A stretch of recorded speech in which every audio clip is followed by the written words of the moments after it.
ایک ماحول چلا ہے، چلو بھائی باپ انتقال کر گئے، بچے کو مدرسہ میں داخل کر دو، 4 بھائی ہیں چلو جا کے قاری عبدالحنان کے حوالے کر دو، ارے 5 بھائی ہیں چلو 2 کو لے جا کے مولانا رحمت اللہ صاحب قبلہ کے حوالے کر دو۔ ہم نے کہا یہ کون سا ٹرینڈ چلا ہے؟ کہتے نہیں نہیں باپ بڑا کمزور ہے، یہ پلمبر کا کام کرتا ہے، اکنومیکلی کمزور ہے، یہ باپ بہت کمزور ہے، ہم چاہتے ہیں کہ 2 ہمارے چھوٹے چھوٹے بچے یہ مدرسے میں پڑھ لیں۔ میں کہوں گا یار صرف غریبوں کے بچے مدرسے میں پڑھیں گے تو قوم کے ظالموں سے آنکھ ملا کے کون بات کرے گا؟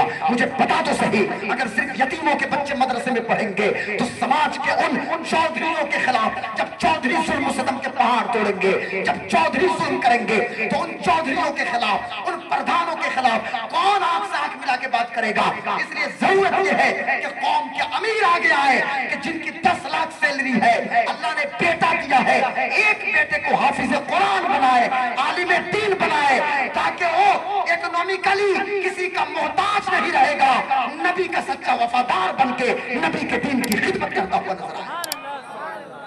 یہ کون سا ماحول چلا ہے؟ صاحب غریب ہیں کمزور ہیں چلیے مدرسے میں پڑھنے کے لیے، اور جو سب سے بہت بدماش ہے چلو مدرسے میں ڈال دو، چلو مدرسے میں ڈال دو۔ کیا مطلب؟ بدماشوں کا علاج ہمارے مدرسے میں ہو رہا ہے کیا؟ انٹلیکچوئل اور دانشور لوگوں کی ضرورت ہے جو آئیں ہمارے مدارس میں اور آ کے علم حاصل کریں۔ ایسے تو ہمارے ہاں غبی الذہن بھی لوگ آ جاتے ہیں، غبی سے غبی، تو وہ بھی تیز اور ترار بن کے نکل جاتے ہیں۔ یہ انہیں مدرسے کی چٹائی کی برکت ہے، اور خدا را کبھی ان مدرسوں کو حقارت کی نگاہ سے مت دیکھنا، اللہ کا فضل اور احسان ہے۔ کبھی 5 تاریخ کو جو فیصلہ آیا یہ آنا ہی تھا۔ یہ مدرسے بھارت کی دھرتی پہ دین کی بنیاد اور دین کے قلعے ہیں، انہیں سنبھال کے رکھیے گا ہمیشہ۔ سرکار آسی نے خود مدرسے میں علم حاصل کیا، اور جن مشقتوں کو برداشت کیا ہے دین کی تعلیم حاصل کرنے والوں، طلب علم دین میں پھولوں کی سیج پہ آپ کا استقبال بعد میں ہوتا ہے، ہوگا پر بعد میں ہوگا، پھولوں کی سیج پہ استقبال نہیں ہوگا، کانٹوں کے بستر پہ آپ کو سونا پڑے گا، مدرسے کی دال روٹی کھانی پڑے گی، طلب علم دین کے راستے میں مشقتوں کو برداشت کرنا پڑے گا۔